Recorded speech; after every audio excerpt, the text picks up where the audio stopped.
سورہ شمس۔ سورہ شمس کا تعارف۔ رکوع اور آیات کی تعداد۔ اس صورت میں 1 رکوع اور 15 آیات ہیں۔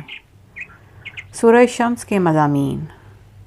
اس صورت کی ابتدا میں اللہ تعالیٰ نے سورج، چاند، دن رات، آسمان، زمین، انسانوں کے نفس اور اپنی ذات کی قسم ذکر کر کے فرمایا کہ جس نے اپنے نفس کو برائیوں سے پاک کر لیا وہ کامیاب ہو گیا، اور جس نے نفس کو گناہوں میں چھپا دیا وہ ناکام ہو گیا۔